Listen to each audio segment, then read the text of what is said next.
Welcome to Decryptors.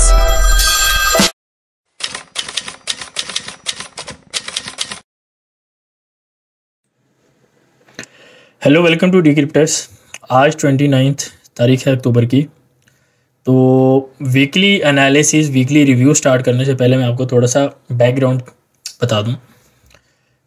तो ये analysis है बेसिकली जो पब्लिकली पोस्ट है ग्रुप्स में। तो इससे पहले के एनालिसिस भी मौजूद हैं, लेकिन जो पब्लिक एक एनालिसिस मौजूद है जिसका रिकॉर्ड है वो अगस्त 15 का एनालिसिस है। ये एनालिसिस है गोल्ड के ऊपर। तो हम इसके ऊपर भी इंटरेस्टेड हैं, इसके ऊपर भी बात करते हैं। बट जो बात मैं आपको पर्सपेक्टिव पीछे से लेके चलना चाह रहा हूँ वो ये है। देखिए, ये 15 तारीख थी और यहाँ पे हमने टारगेट बताया था डिक्सी का 105 107 का। ठीक है, अगर आप डिक्सी की 15 तारीख से टारगेट उसका देखें तो विच इज़ लाइक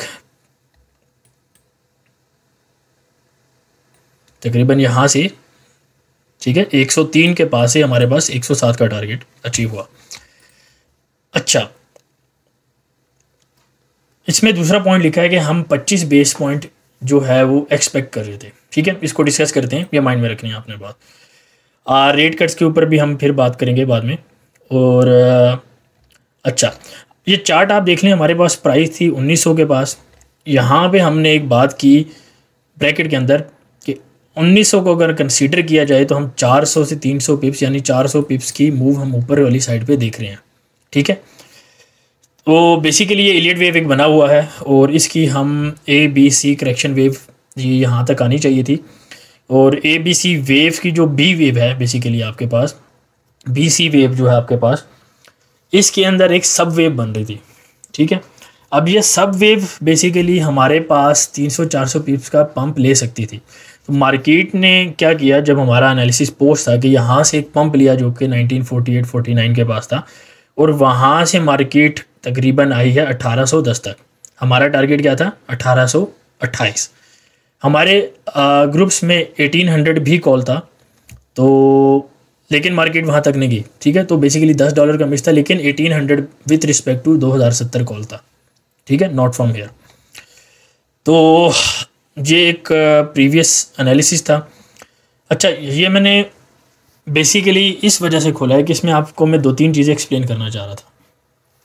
यहाँ पर हमने कुछ फंडामेंटल्स में बात लिखी थी कि any sort of geo political disorder, example war, अगर वॉर होता है तो गोल्ड विल बी बुलिश। 1810 है, लेट से आप अगर 1700 भी एक्सपेक्ट कर रहे हैं तो वो सारा नैरेटिव काउंटर हो जाता है, सारा नैरेटिव क्रॉस हो जाता है अगर वॉर हो जाती है। ठीक है, दिस वॉज द कंडीशन। कोई भी फंडामेंटल न्यूज़ बीच में आ रही है, CPI, PPI, NFP, GDP, anything, उसका कोई फ़र्क नहीं पड़ता सिवाय वॉर के। या वॉर होती या अगर कोई बैंकिंग सिस्टम का कोलैप्स होता। ठीक है, तो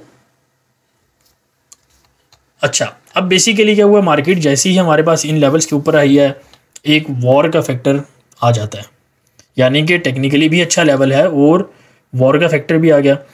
अच्छा, इस वॉर के ऊपर हमने काफ़ी पहले से प्रेडिक्शन की हुई है, तकरीबन फरवरी मार्च से हमने इसके ऊपर प्रेडिक्शन की हुई है। वॉर के ऊपर हमारी प्रेडिक्शन कोविड के ऊपर भी है और इसके अलावा हम इंशाल्लाह आपको आने वाली वीडियोस में बताएंगे कि और किन किन चीज़ों के ऊपर हमारी प्रेडिक्शन है। ठीक है, तो एक चलें बता देते हैं, one of them is cyber attacks. ठीक है, आपकी जितनी भी बड़ी वर्ल्ड की जो कंट्रीज़ हैं बेसिकली, यानी कि जो 2 अलाइंसेस बने हुए हैं, चाइना, रशिया, नॉर्थ कोरिया, ये साइड, और दूसरी साइड पे G7, यानी कि G7 नेटो और वर्सेस ब्रिक्स का।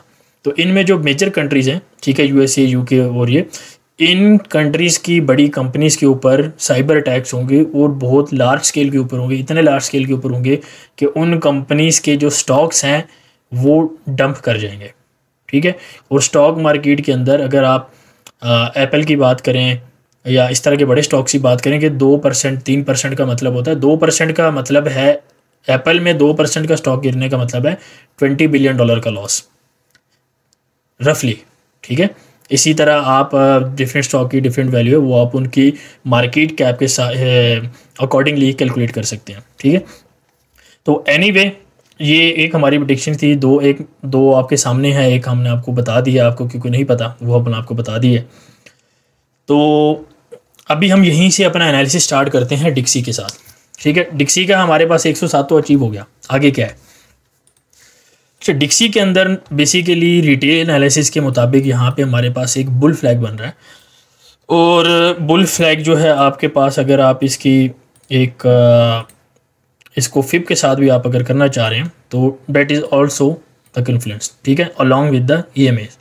अगर आप इसको वीकली चार्ट के ऊपर चले जाएं तो वीकली चार्ट के ऊपर भी आपको एक अच्छी सपोर्ट मिल रही है तकरीबन तमाम EMAs के अंदर। ये बेसिकली EMAs की अगर आपको सेटिंग दिखा दूं तो डेट इज़ 9, 18, 50, 100 एंड 200। तो बेसिकली 9 और 18 हम यूज़ करते हैं ट्रेंड को आइडेंटिफाई करने के लिए, और बाकी जो है वो डायनामिक सपोर्ट और रेजिस्टेंस का काम करती हैं, ठीक है। लर्निंग सीरीज़ के अंदर आपको बताया जाएगा इन सारी चीज़ों के बारे में। डिफरेंट सेटिंग्स होती हैं, और कौन सी सेटिंग बेस्ट होती है, कौन से टाइम फ्रेम में होती है, वो आपको बताई जाएगी। तो अच्छा, अब हम बेसिकली आगे जो एक्सपेक्ट कर रहे हैं, हम बेसिकली डिक्सी के अंदर 107.5 से 108 का लेवल हम एक्सपेक्ट कर रहे हैं। अच्छा, ये सिर्फ इसके ऊपर नहीं है, इसके पीछे और भी फैक्टर्स हैं, ठीक है। वो फैक्टर्स क्या हैं वो आपको एक्सप्लेन कर देते हैं, क्योंकि ये तो आपको थोड़ा बहुत पता होगा जो थोड़ा बहुत ट्रेडिंग को जानते हैं, लेकिन बाकी फैक्टर्स आपको एक्सप्लेन कर देते हैं। अच्छा, ये मैंने कुछ चार्ट्स डाले हुए हैं नीचे। US 10 ईयर्स का चार्ट है, US 2 ईयर्स का चार्ट है, 5 ईयर्स का है, 30 ईयर्स का। अगर आप नोट करें, ये चारों चार्ट्स के अंदर से सिर्फ 30 ईयर्स का चार्ट जो है वो पॉजिटिव है। बेसिकली ये शो क्या करता है, अच्छा प्रीवियसली ऐसा था कि ये जो हमारे पास 2 ईयर्स का चार्ट था ना, ये सबसे ज़्यादा पॉजिटिव था। उसके बाद हमारे पास 5 ईयर्स का, फिर 10 ईयर्स का, और 30 ईयर्स का लीस्ट पॉजिटिव था, लीस्ट पॉजिटिव। अभी क्या है, ये मोस्ट पॉजिटिव है। और अगर आप ट्रेंड देखें उसके बाद तकरीबन हमारे पास 10 ईयर्स का 1.7 पे पड़ा है, और ये हमारे पास 6.7 और 7.9 पे, ठीक है। लेकिन अभी क्या हुआ है, अच्छा वो क्यों था और ये क्यों है। फेड पहले क्या कर रहा था, फेड ये कर रहा था कि वो इंटरेस्ट रेट बढ़ा रहा था तकरीबन हर महीने बाद, ठीक है। लेकिन अभी वो क्या कर रहे हैं, 2-2, 3-3 महीने का गैप ले रहे हैं, और इसके अलावा वो longer period of the time वो चाह रहे हैं कि हम इंटरेस्ट रेट को इन्हीं लेवल्स पे होल्ड करें, ठीक है। तो 30 ईयर्स क्या बता रहा है, 30 ईयर्स मतलब बता रहा है कि 10 साल से, 5 साल से और 2 साल के डाटा जो है उसकी निस्बत, मतलब अगर 10 ईयर का डाटा ज़्यादा होता तो इसका मतलब है फेड जो है इंटरेस्ट रेट बेशक 5 के लेवल पे उसने होल्ड किया, 6 के लेवल पे लेट से होल्ड किया हुआ है, ठीक है, लेकिन वो shorter period of the time है। 30 ईयर्स का मतलब है कि इंटरेस्ट रेट बेशक कम है, वो longer period of the time hold करेंगे और इसका इफेक्ट ज़्यादा होता है, ठीक है। अगर इंटरेस्ट रेट आपने इनफ बढ़ाया है ताकि इकोनॉमी डैमेज हो। अच्छा, इसको मैं जिनको नहीं पता, वो डिक्सी का ताल्लुक ट्रेजरीज के साथ बहुत गहरा है, ठीक है। तो बेसिकली ट्रेजरीज को अगर आप देख रहे हैं तो डिक्सी का एनालिसिस जो है वो इसकी वजह से सपोर्ट करता है। अब ये जो मैंने आपको बात बताई 30 ईयर्स की, इसको सपोर्ट करने के लिए हम फर्दर भी अपना एक बेस केस डेवलप करेंगे, ठीक है। अच्छा, बेसिकली एक चार्ट होता है, डेट इज़ रेशो है, बेसिकली आप समझ लें, या आप समझ लें कि बस को माइनस समझ लें। अच्छा, ये चार्ट है बेसिकली 10 ईयर्स माइनस 2 ईयर्स, यानी कि पहले चार्ट थे, अब ये 2 चार्ट्स की रेशो है, ठीक है। रेशो भी आप इस तरह समझें कि 2 चार्ट्स का जो सम है वो 10 ईयर्स और 2 ईयर्स का। अच्छा, अगर आप इसकी वैल्यू देखें, ये तकरीबन नेगेटिव में आपके पास है, और यहाँ पे हमारे पास 10 ईयर्स ऊपर है। रेशो आप कैसे निकालेंगे, 10 ऊपर रखेंगे, 2 नीचे रखेंगे, तो यानी कि 10 ईयर्स हमारे पास तकरीबन यहाँ पर ऊपर जाना चाहिए, ठीक है। हम पेयर्स के अंदर यही करते हैं ना। लेट्स से अगर हमारे पास यूरो USD है, ठीक है, हमारे पास यूरो है और USD है, तो हम क्या करते हैं कि अगर USD नीचे जाएगा तो यूरो ऊपर जाएगा। सेम केस यहाँ पर भी है कि अगर 10 ईयर्स को ऊपर जाना है तो इसको नीचे आना है, ठीक है। तो अब हम क्या कर रहे हैं, बेस्ड ऑन दिस चार्ट हमारी एक्सपेक्टेशन ये है कि ये तकरीबन जो है आपके पास ज़ीरो का जो आपके पास लेवल है, अब ये नेगेटिव चल रहा है, ज़ीरो का जो हमारे पास लेवल है यहाँ तक ये चार्ट जा सकता है, ठीक है। अगर कोऑर्डिनेट्स में इसको जाए, इसको एग्जैक्टली अगर हम ज़ीरो कर दें तो हमारे पास यहाँ तक जा सकता है। अगर इस चार्ट की बेस के ऊपर 10 ईयर्स मूव करेगा तो क्या ये 10 ईयर्स मूव करेगा? The answer is yes. और अगर ये 10 ईयर्स मूव करेगा तो क्या डिक्सी ऊपर की तरफ मूव करेगा? द आंसर इज यस, ठीक है। इसी तरह एक रेशो और है, उसकी मदद से भी आप ये चीज़ इस्टेब्लिश कर सकते हैं। तो बेसिकली अगर आप 30 ईयर्स की माइनस 3 मंथ्स की अगर आप रेशो निकालें,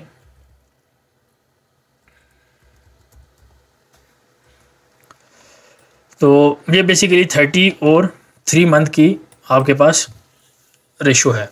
तो इसमें भी हम तकरीबन जो लेवल एक्सपेक्ट कर रहे हैं वो हम ज़ीरो का लेवल हम एक्सपेक्ट कर रहे हैं, ठीक है। यानी कि 30 ईयर्स भी longer period of the time के लिए ऊपर जा रही हैं और 10 ईयर्स भी ऊपर जा रही है। एक लेकिन थोड़े से कम पेस से जाएगी, दूसरा थोड़े से शायद ज़्यादा पेस से जाए, ठीक है, डिपेंडिंग ऑन द सिचुएशन। और वो फैक्टर्स कौन से हैं उनको हम बाद में देखेंगे। तो ये सारी चीज़ें बैक कर रही हैं डिक्सी के ऊपर जाने के लिए। अब हमारा इस्टेब्लिश हो गया कि डिक्सी ऊपर जा रहा है, अब हम चलते हैं बाकी एनालिसिस की तरफ, ठीक है। अच्छा, बाकी में हम देखेंगे कुछ मेजर्स देखेंगे और फिर हम बाकी चीज़ों को भी डिस्कस करते हैं। यूरो यूएसटी के अंदर देखें क्लियर डाउन ट्रेंड है। बहुत से लोग यहाँ पे बाय में बैठेंगे, बट दिस इज़ द ये एक हमारे पास क्लियर बेयर फ्लैग बना हुआ है, ठीक है।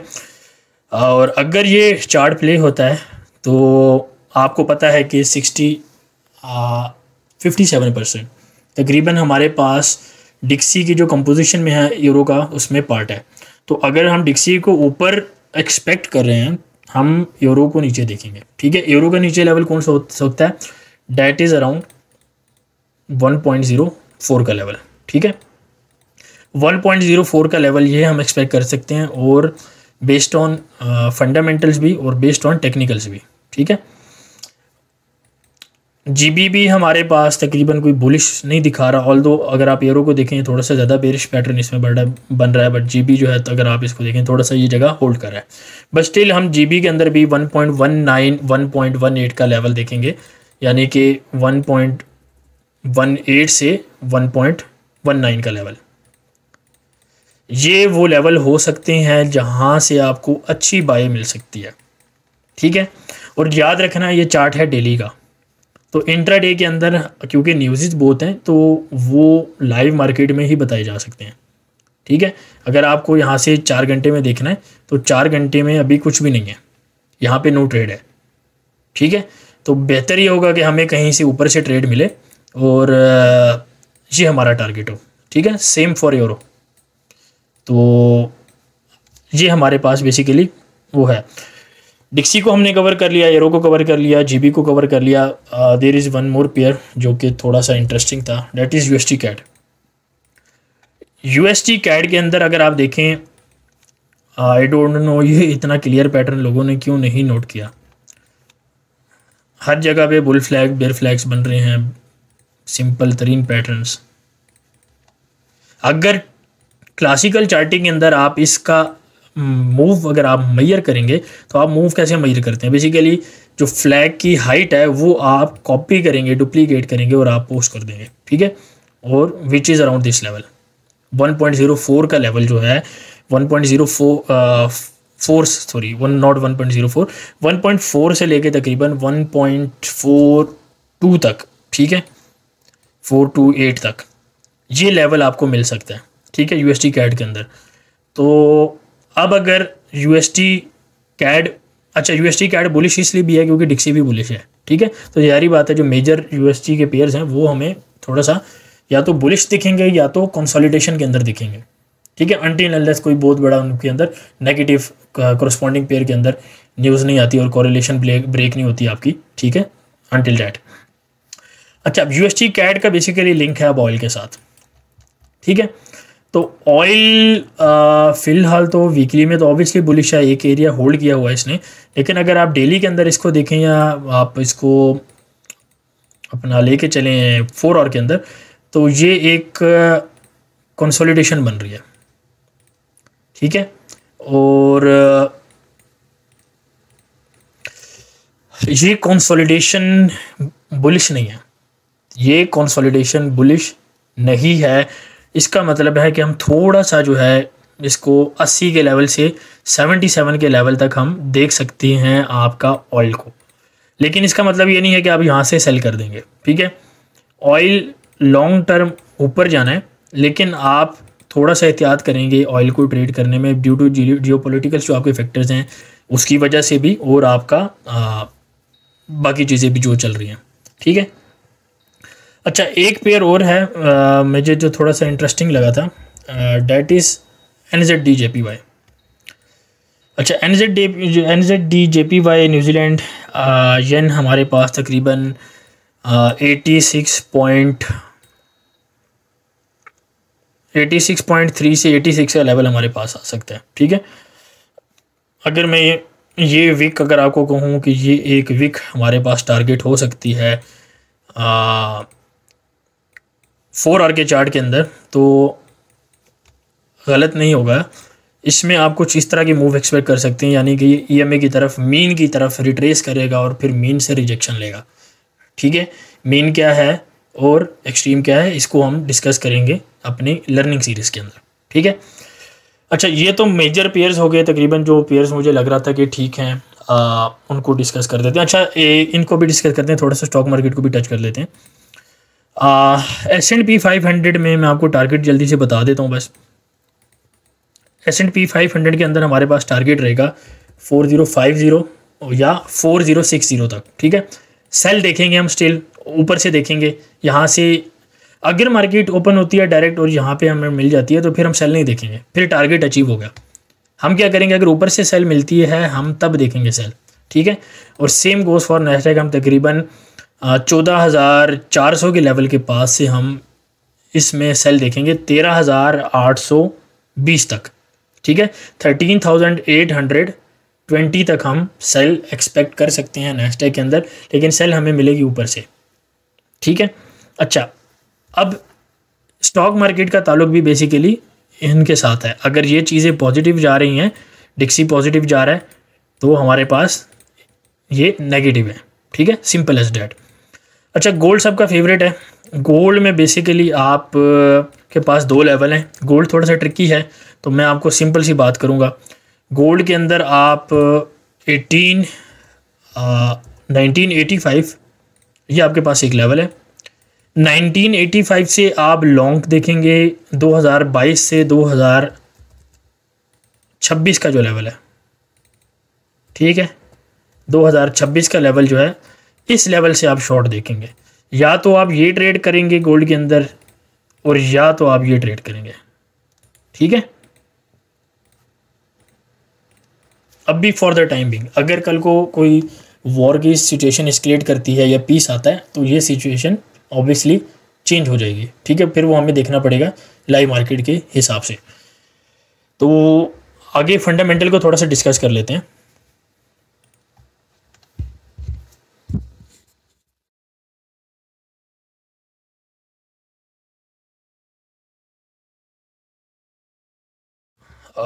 फंडामेंटल्स के अंदर जो सबसे अपीलिंग इवेंट है वो है हमारे पास बैंक ऑफ जापान।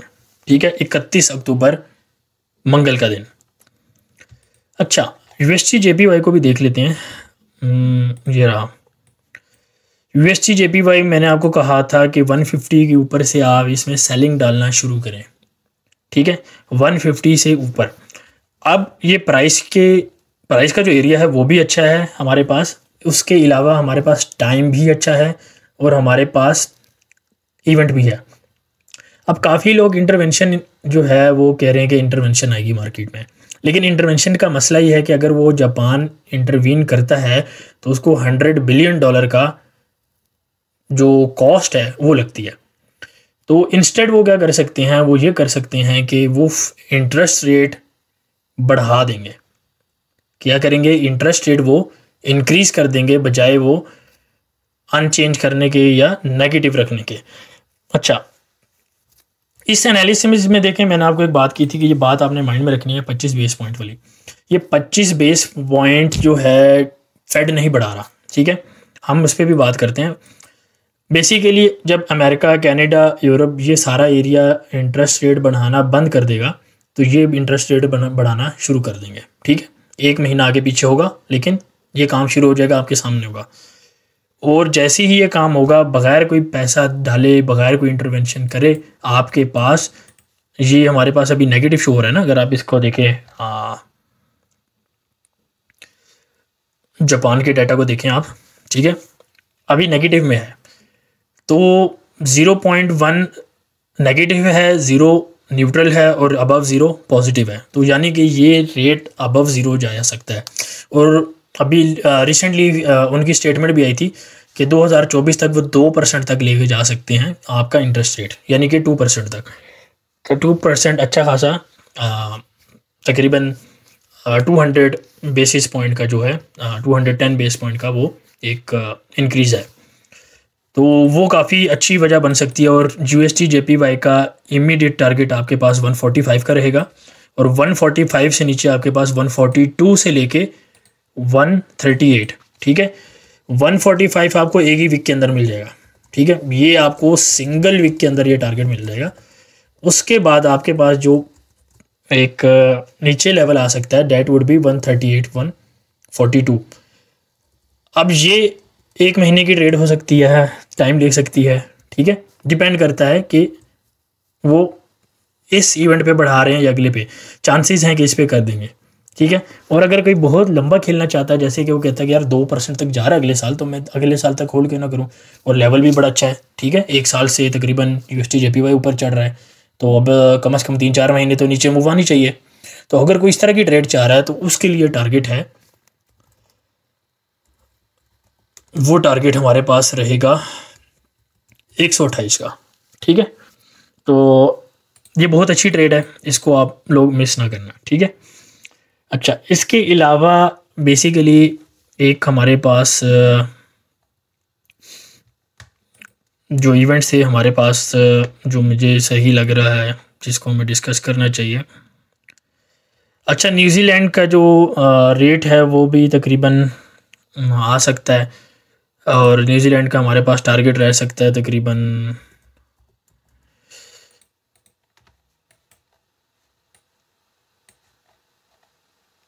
अच्छा, ठीक है, हमारे पास तकरीबन 5.75 तक तकरीबन हमारे पास न्यूजीलैंड डॉलर आ सकता है। तो छोटे चार्ट के अंदर आपको इसके अच्छा अंदर ना अच्छी एक ट्रेड मिल जाएगी। ठीक है, ये लेवल आप तकरीबन यहाँ तक इसको देख सकते हैं। ठीक है, न्यूजीलैंड, और ये आपको अगर इवेंट पे मिल जाता है दैट विल बी ग्रेट। अच्छा, इसके अलावा तकरीबन हमारे पास कैड का डाटा है, और कैड का चार्ट मैंने आपको ऑलरेडी बता दिया कि वो कहाँ तक जा सकता है। तो हियर आपको पता चल गया कि कैड का टारगेट क्या है, और आपको पता है कि इवेंट कौन सा दिन है हमारे पास। ठीक है, कैड का इवेंट आपके पास है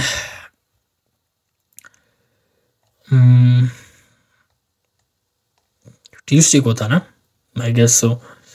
हाँ, ठीक है, तो आप ट्यूसडे को ये मूव बहरहाल एक्सपेक्ट कर सकते हैं कैड के अंदर, जो आपको मैंने 4 का लेवल बताया था, 1.4 का लेवल आपको मैंने बताया था। ठीक है, अच्छा, ये लेवल था। ठीक है, just let me make it clear. ठीक है, ये 1.4 से और ऊपर का हमारे पास लेवल था। इसके अलावा बड़ी इम्पोर्टेंट एक हमारे पास FOMC है। ठीक है, और हमारे पास NFP है। तो FOMC के अंदर बेसिकली आप क्या एक्सपेक्ट कर सकते हैं, FOMC के अंदर आप एक्सपेक्ट कर सकते हैं कि सेम बातें होंगी। ठीक है, लेकिन इंटरेस्ट रेट बढ़ेगा भी नहीं, और इंटरेस्ट रेट नहीं बढ़ाएंगे इसकी भी वो कंफर्मेशन नहीं देंगे। वो क्या कहेंगे, वो कहेंगे जी हम देखेंगे। ठीक है, डाटा पे देखेंगे, ये देखेंगे, वो देखेंगे। उसकी वजह यह है कि वो अभी करना नहीं चाह रहे, क्योंकि वॉर बढ़ती है, ऑयल की प्राइसेस ऊपर जाती है तो इन्फ्लेशन वापस आ जाएगी। लेकिन उन्होंने एक दफ़ा कह दिया ना कि यार हम बंद कर रहे हैं, फिर वो दोबारा नहीं कह सकते। लेकिन जब तक वो लटका ही रखेंगे मामला, तब तक ठीक है बात।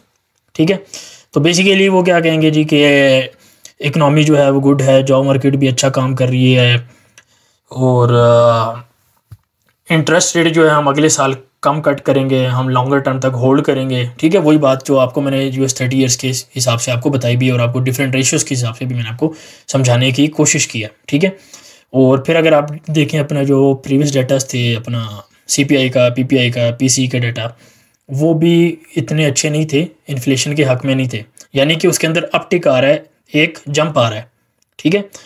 अच्छा, अब ऑयल की प्राइसेस थोड़ा नीचे आ गई हैं, लेकिन अभी एक और मसला हुआ है हेल्थ केयर सेक्टर के अंदर, उसकी वजह से ना आने वाला CPI जो है वो थोड़ा सा ऊपर जा सकता है, ठीक है, अगेन, तो उसके ऊपर आप लोगों ने नज़र रखनी है। और फेड बेसिकली ना ये फाइनल में अगर आपको अपनी तरफ से एक व्यू दूँ, फेड तब ये बात करेगा कि जी हम इंटरेस्ट रेट जो है ख़त्म कर रहे हैं बढ़ाना, जब जॉब नंबर्स वो नेगेटिव आएंगे। फेड का मसला जॉब के साथ है, ठीक है, इसको हम डिस्कस करेंगे, लेकिन ये बेसिकली चीज़ें स्टार्ट हुई हैं वही कोविड के दौरान से। और कोविड के अंदर जो लोगों ने पैसा बनाया है हुआ ये है कि देखो, अगर एक घर $10 मिलियन का था, इन्फ्लेशन की वजह से वो 12 का हो गया, 13 का हो गया, लोगों के पास इतनी सेविंग थी कि जो इन्फ्लेशन बढ़ी है ना, उन्होंने वो भी अफोर्ड कर लिया। उन्होंने कहा ठीक है बढ़ गया, ये हमारे से ले लो, ये प्रीमियम आप 2% 3% का जो चार्ज कर रहे हैं, 5% का तो वैसे बेसिकली 5% प्लस, ये प्रीमियम हम आपको देने के लिए तैयार हैं। लेकिन अभी क्या हो रहा है कि वो पैसा भी ख़त्म हो रहा है लोगों की तरफ से। और अभी अगर आप हाउसिंग मार्केट में जाएंगे तो उसमें काफ़ी नेगेटिव चीज़ें जो हैं, लॉस पे चीज़ें बेच रहे हैं लोग, 10-10, 11, 12-12%। और आम बंदे नहीं, वॉल स्ट्रीट के बंदे जो बड़े बड़े इन्वेस्टर हैं वो इस रेट पे लॉस में चीज़ें बेच रहे हैं। और अगर हाउसिंग मार्केट जो है वो क्रैश करती है तो वो अपने आप साथ जो है स्टॉक मार्केट डेफिनेटली नीचे लेके जाएगी, ठीक है। और स्टॉक मार्केट के ऊपर वॉर का प्रेशर भी है, और साथ में 30 ईयर्स जो longer term interest rate hold करने वाली बात है, इसका प्रेशर भी है, ठीक है। तो स्टॉक मार्केट में भी हमारी प्रेडिक्शन थी 15,600 से हमने कॉल किया था, 14,000 का पहला टीपी था, और तकरीबन 20% की मूव हमने नीचे कॉल की हुई है, कम से कम भी। एक और एनालिसिस के मुताबिक बहुत नीचे हम जा सकते हैं, बहुत ज़्यादा नीचे जा सकते हैं, बट उसको हम फिर कभी डिस्कस करेंगे, ठीक है। तो फिलहाल टॉप आपका जो भी लगा है, तकरीबन 15,900 का कुछ का लगा था टॉप, वहाँ से आप 15% 20% मूव नीचे काउंट करेंगे, डेट इज़ योर टारगेट, ठीक है, अगर ऊपर से कोई सेल में बैठा हुआ है तो। और हमारे पास कोई इवेंट थर्सडे को, CHF नॉट इंटरेस्टेड, GBP, अच्छा GBP हमारे पास जो है ये बेरिश है, चार्ट भी बेरिश है, और इसकी जो स्टांस रहेगा मॉनेटरी पॉलिसी का वो भी डॉविश रहेगा, ठीक है। तो इसमें आप डॉविश की वजह से क्या होगा कि करेंसी वीक होगी, और करेंसी वीक होगी तो हमारा वही नीचे का टारगेट अचीव हो जाएगा, ठीक है, सिंपल एज डैट। तो क्रिप्टो में एक दो पेयर आपको डिस्कस कर देते हैं, ठीक है। क्रिप्टो में कुछ ट्रेड्स भी हैं। तो बिटकॉइन बेसिकली ना आराम से 35,300-400 तक जा सकता है यहाँ से, ठीक है। सेल देखेंगे वहाँ से बनती है, यानी अच्छी सेल आपको 38 से 42 के बीच में मिलेगी, 15-20% की मूव के साथ, ठीक है। तो वहाँ से आप देख लेना। और इसके अलावा इथेरियम भी आपको 1790 तक, आपको 1790 कह रहा हूँ, 1890 तक आपको मिल सकता है, ठीक है, इथेरियम भी। तो 1890 के पास आप इथेरियम भी जो है वो शॉर्ट देख सकते हैं। इसके अलावा एक दो कॉइन्स में आपको और दे देता हूँ क्रिप्टो के अंदर। क्रिप्टो के अंदर बेसिकली अगर आपको छोटे टाइम फ्रेम के अंदर ना ये तकरीबन एरिया मिलता है 13.2 का, 13 का, तो आप, ये कॉइन है इंजन, ठीक है, आप इसको लॉन्ग कर सकते हैं तकरीबन 14-15 तक, ठीक है। 14 से 15 के लेवल तक आप इसको लॉन्ग कर सकते हैं, और फिर हम ऊपर से इसको सेल भी देखेंगे, ठीक है। सोलाना का शॉर्ट है, सोलाना बहुत अच्छे लेवल पे है, लेकिन स्टिल अभी इसके अंदर मूव आ सकती है क्योंकि क्रिप्टो में बाकी जगह भी मूव आ रही है। तो तकरीबन 36 के आसपास आप इसको शॉर्ट देख सकते हैं, और काफ़ी नीचे देख सकते हैं। इवन मैं अगर आपको बताऊं तो 20 और 18 भी दोबारा वापस आ सकता है सोलाना के ऊपर, ठीक है। तो ये चीज़ें हैं, क्रिप्टो हमने डिस्कस कर लिया। ऐसा करते हैं कि अभी हम थोड़ा सा ना वॉर वाली साइड पे आ जाते हैं।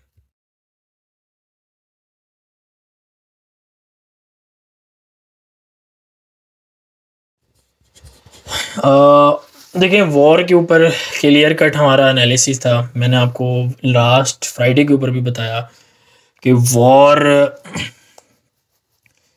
तकरीबन ईरान जो है इन्वॉल्व हो सकता है, और आपके सामने लेबनान के ऊपर हमले हो रहे हैं, और लेबनान जो है ईरान की प्रॉक्सी है, हर बंदे को पता है। तो बेसिकली अटैक वगैरह हुआ, सारा कुछ हुआ, लेकिन कुछ चीज़ें आएंगी वो मैं थोड़ा सा आपको दे दूँ। जो हिजबुल्लाह है, जो यानी कि लेबनान का जो ग्रुप है, उन्होंने एक वीडियो रिलीज़ किया है। वो वीडियो बिल्कुल सिंपल सी है, कुछ भी नहीं है, एक फ्लैग लगा है और उनका जो रिप्रेजेंटेटिव है वो वहाँ से गुजर के जा रहे हैं बस। तो इसका डिफरेंट ट्रांसलेशन आ रही है, ये इस वीडियो का ये मतलब हो सकता है, वो हो सकता है। तो सिंपल बात ये है कि वो कह रहे हैं कि भाई हम इन्वॉल्व हो सकते हैं, ठीक है। और अभी तो रिसेंटली न्यूज़ भी आई थी कि तकरीबन 10 एक रॉकेट वहाँ से फायर हुए हैं, ठीक है। अच्छा, एक और बड़ी इंपॉर्टेंट न्यूज़ आई है, डेट इज़ फ्रॉम ईरान का जो प्रेसिडेंट है उनकी तरफ से। उन्होंने कहा है कि जी इसराइल वो लिमिट क्रॉस कर रहा है और अगर इसी तरह रहा तो हमें मजबूर है, हमें वो सारों को मजबूर कर रहा है कि सारों को कुछ ना कुछ करना पड़ेगा। अच्छा, ये यूएन के अंदर एक रेजोल्यूशन पास हुई है, सारा टोपी ड्रामा है यार, सारा टोपी ड्रामा है, ठीक है, कुछ भी नहीं है। आप अगर ईरान का मैप देखो ना, ईरान को पूरी तरीके से डिफरेंट कंट्रीज़ के अंदर हम यूएस की बेसों ने घेरा हुआ है। अगर ये लड़ाई होती है तो यूएस का भी फ़ायदा है, G7 का भी फ़ायदा है, नेटो का भी फ़ायदा है, इसराइल का भी फ़ायदा है। इसराइल का फ़ायदा ये है कि उसको फ़लस्तीन गज़ा मिल जाएगा, ठीक है। और गज़ा आई डोंट थिंक कि गज़ा रहेगा, to be honest, sadly I don't think कि गज़ा रहेगा। रशिया अपना इंटरेस्ट ले जाएगा, यूक्रेन वाला, चाइना ताइवान वाला ले जाएगा, और अमेरिका को ऑयल के रिज़र्व चाहिए हैं, वो तकरीबन 50-60% लो रिज़र्व पे बैठा हुआ है। और G7 का, नेटो का गैस का, ऑयल का बड़ा मसला है। वो हर कुछ सालों बाद ये मसले खुद लेके आते हैं, बात को आप समझें। और अगले साल इलेक्शन भी है, उसके साथ भी कहानी है, उसको भी डिस्कस करेंगे कभी। तो ये चीज़ें, मेरा बिल्कुल क्लियर व्यू है, बिल्कुल क्लियर कट व्यू है मेरा कि ये चीज़ें नॉर्मल नहीं हैं। जो बंदा ये कहता है कि पहले भी ऐसा होता रहा, अभी भी ऐसा है, मैं उससे डिसएग्री करूँगा, ठीक है। क्योंकि मेरा क्लियर व्यू है कि ये चीज़ें अभी नॉर्मल नहीं है, क्योंकि जो अलाइनमेंट हो रही है टाइम की, प्राइस की, प्लैनेट्स की, डिफरेंट चीज़ों की, वो कुछ किसी और तरफ इशारा दे रही हैं और वो इशारे अच्छे नहीं हैं, ठीक है। तो फॉर द टाइम बीइंग हफ्ते दो के लिए कुछ हो सकता है, बट इवेंचुअली ये चीज़ें होंगी। ये सीधा सीधा G7 प्लस जो नेटो है आपका वर्सेस ब्रिक्स का काम है, ठीक है, नथिंग एल्स। और अच्छा, गोल्ड का मैं आपको बता दूं, मुझे ब्रिक्स से याद आया, गोल्ड का हम टारगेट जो प्रॉपर टारगेट देख रहे हैं ना, वो 2100-2200 का टारगेट देख रहे हैं, ठीक है। मैं नेक्स्ट टाइम चार्ट भी आपके साथ शेयर कर दूंगा और उसमें प्रॉपर हमारे पास लेवल लगे हैं, वो मैं आपको शेयर कर दूंगा। अच्छा, इसी को मैं एक बैक करूँ, जो मैं कह रहा हूँ कि पीस नहीं हो रहा, ये हो रहा है ड्रामा टोपी। यूएसए के अंदर $14 बिलियन का बिल पास करके उसको कंसीडर किया जा रहा है कि इसराइल की मदद की जाए, ठीक है। फिर वहाँ से वेपन भी भेजे जा रहे हैं, उनको इंटेलिजेंस भी भेजी जा रही है। तो ये कैसा पीस है यार, जिसमें वो हर तरह की मदद कर रहा है और वो अपने क्राफ्ट जो हैं वो लाया हुआ है, और उसमें वो जो इसराइल के ऊपर अटैक करना चाह रहा है उसकी अटैक भी रोक रहा है। तो ये कैसा पीस है, तो टोपी ड्रामा है, कुछ भी नहीं है, ठीक है। तो ये चीज़ें हैं, तो अपने फंड्स चीज़ें सेफ रखें। पास में जब वॉर या इस तरह बड़ी स्केल पे चीज़ें हुई हैं तो मार्केट्स जो हैं वो स्टॉप कर दी थी, यानी कि वो हॉल्ट कर दी जाती हैं, कोई बंदा भी ट्रेडिंग नहीं कर सकता, ठीक है। जो बेसिकली कंप्यूटर्स जो ट्रेड कर रहे होते हैं ना, एल्गोरिथम, उनको प्लग आउट कर दिया जाता है, एक प्लग इन होता है ना, उसको प्लग आउट कर दिया जाता है। तो मार्केट में लिक्विडिटी बिल्कुल ख़त्म हो जाती है। जब लिक्विडिटी नहीं होगी, यानी कि कोई बेचने वाला नहीं होगा तो कोई ख़रीदने वाला नहीं होगा। वॉर के चक्कर में क्या होगा कि हर बंदा बेचेगा, हर बंदा बेचेगा, ठीक है। तो हर जब बंदा जब बेचेगा तो ख़रीदेगा कौन, खरीदने वाला तो कोई भी नहीं होगा। तो जब खरीदने वाला ही नहीं होगा तो बेचोगे किसको यार, ठीक है। तो सिंपल सी चीज़ है। तो बाकी ये वीडियो थोड़ी सी लंबी हो गई है, काफ़ी ज़्यादा लंबी हो गई है। इसको बाकी चीज़ों को इंशाल्लाह फिर हम कल डिस्कस करेंगे, या आने वाली वीकली वीडियो के अंदर हम डिस्कस करेंगे। फॉर द टाइम बीइंग ये हमारी तरफ से एक एनालिसिस था, तो I hope so it will help you. Take care. Decryptors. Join us for more.